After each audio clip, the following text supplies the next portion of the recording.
Lagos Talks 91.3. News.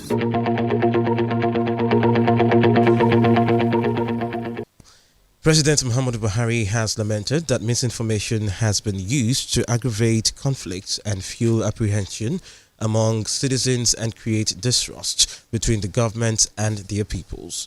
President Buhari, represented by his Chief of Staff Ibrahim Gambari, speaking at the opening of the Global Media and Information Literacy MIL Week 2022 Feature Conference and Youth Forum in Abuja, called on all nations, multilateral and donor agencies to support global financing of media and information literacy to fight fake news and misinformation. Trust is a key ingredient of democracy and good governance. Without trust, our avowed pledge to deliver on our promises as leaders will be impeded by the lack of commitment from the government. As it is evident in our societies, getting reliable information is a constant battle. Media practitioners and stakeholders within the sector face the clear and present danger of misinformation and disinformation used to aggravate conflicts and crises, exacerbate insecurity, distort government efforts, fuel apprehension among the. Earlier, the Minister of Information Alhaji Lai Mohammed expressed optimism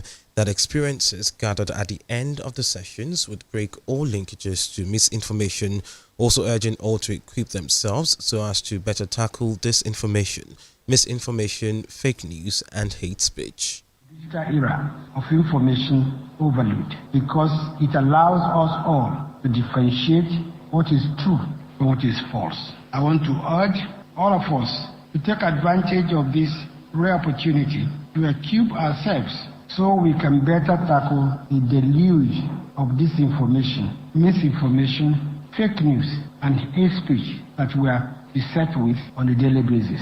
Also in his address, UNESCO's Assistant Director General Communication and Information, Dr. Taufik Jalasi, said to ensure information is a public good, there is need to work with all parties that put and disseminate information online. We want information to be a public good, not to become increasingly a public harm. And we know about all these issues of disinformation, hate speech online, cyberbullying, online harassment, and the like. So how can we ensure that information truly stays as a public good? So how can we ensure that information is a public good online? This is the supply side we are working on.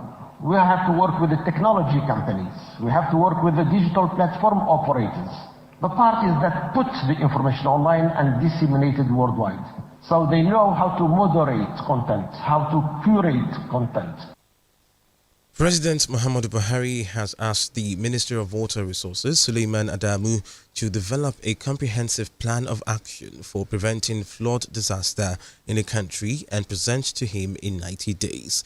The President's media aide, Garuba Adamu, via his official Twitter handle, also confirmed that President Buhari regularly receives updates on the flooding situation in the country. This is coming weeks after flooding has destroyed homes and farmlands in many states and communities across the country, including Kogi, Anambra, Bayelsa, Delta, and many other states in the north, which has reportedly also claimed over 600 lives. According to the National Emergency Management Agency, NEMA, about 2,504,095 persons were affected by the flooding caused by heavy rainfall in the last 2 months. The federal government has described the detained leader of the indigenous people of Biafra, IPOB, Nnamdi Kanu, as a flight risk person, insisting that the case against him borders on national security. The federal government, in an affidavit it filed in support of its application to stay the execution of the judgment, argued that once a case touched on national security, the right of the individual affected takes secondary place, and intelligence report shows releasing Kanu from detention would worsen the security situation in the southeast region. The federal government gave these reasons to buttress why it has not complied with the Court of Appeals judgment that ordered it to release Nnamdi Kanu. The Nigeria Police Force has called for calm and reassured Nigerians and visitors that it will review the U.S. Security Advisory, which indicated an elevated risk of terror attacks in the country, particularly in Abuja, the capital city. In a statement by the force spokesman, Ulumiwa Dejobi, the police said it will not take any threat intelligence, either actionable or not, for granted, while adding that there is no cause for alarm as all hands are on deck to nip threats in the bud. The Department of State Services, on the other hand, called on Nigerians to take necessary precautions and be security conscious in view of the security advisory. The US and Britain embassies had warned of possible terrorist attacks in Abuja, listing possible targets as government buildings, places of worship, schools, and markets. Rivers State Governor Nyesom has accused the presidential candidate of the People's Democratic Party, the PDP, Atiku Abubakar, of disrespecting him by picking the state's PDP presidential campaign nominees without his contribution. The governor made the claim while inaugurating the PDP campaign council and the launching of the party's governorship campaign office in Port Harcourt, the state capital, adding that Atiku selected enemies of Rivers into his campaign council for the 2023 general elections. Wike stressed that the photos of Atiku and those of the PDP national chairman, Iyorchia Ayu, have been missing from the state PDP campaign materials because they don't want him to campaign for the party at the national level.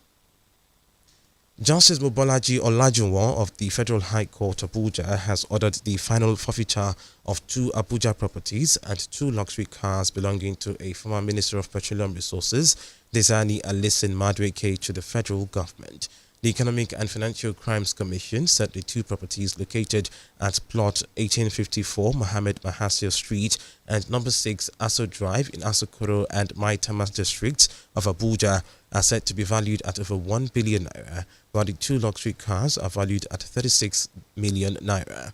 In granting the interim forfeiture order, Justice Olajuwon had ordered the EFCC to publish a notice in a national newspaper inviting anyone with interest in the assets to show cause why they should not be finally forfeited to the federal government. The court consequently adjourned till January 22, 2022 for a report. You're still listening to the World News. Moving on to the foreign scene, the new UK Prime Minister, Rishi Sunak, says he's humbled and honoured to have the support of his fellow members of parliament and be elected leader. Giving a statement yesterday to fellow Tory MPs, Sunak starts by paying tribute to Liz Truss for her dignified leadership under difficult circumstances abroad and at home. Rishi Sunak says the UK is a great country but faces profound economic challenges, but calls for stability and unity, adding that he will work day in, day out to deliver for the British people. The United Kingdom is a great country, but there is no doubt we face a profound economic challenge. We now need stability and unity, and I will make it my utmost priority to bring our party and our country together, because that is the only way we will overcome the challenges we face and build a better, more prosperous future for our children and our grandchildren. I pledge that I will serve you with integrity and humility, and I will work day in, day out to deliver for the British people. NATO has warned Russia it must not escalate the conflict in Ukraine with false claims that Kyiv is planning to unleash a so-called dirty bomb. NATO boss Jens Stoltenberg on Monday weighed in following Moscow's repeated allegations that Ukraine could deploy such a weapon, sparking fears Russia could use one and blame Kyiv. Both Kyiv and its allies have fiercely rejected the dirty bomb claims, which follow thinly veiled threats from Moscow of potential nuclear escalation. In business news this morning, the Nigerian Exchange Limited resumed the week on a positive note with 0.15% gain due to bargain hunting in shares of MTN Nigeria Communications, MTN, and 7 other companies. The market capitalization increased by 36 billion naira to close at 24.217 trillion naira, while the all-share index ASI rose by 64.90 points to close at 44,461.63.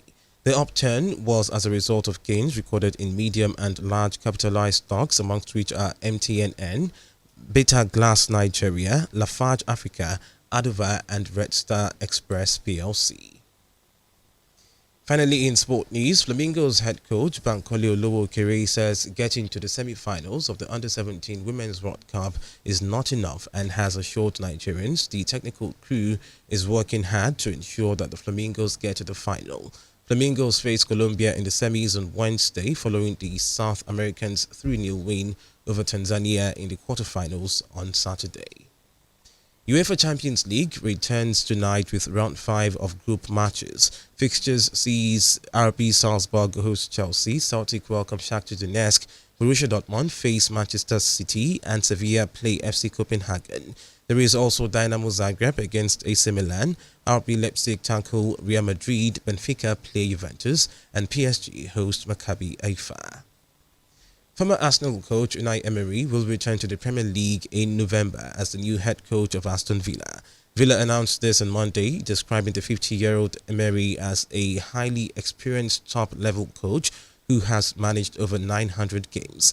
Emery, who leaves his post at Spanish club Villarreal, takes over from Steven Gerrard, who was sacked last week after Villa slumped to a 3-0 defeat to Fulham.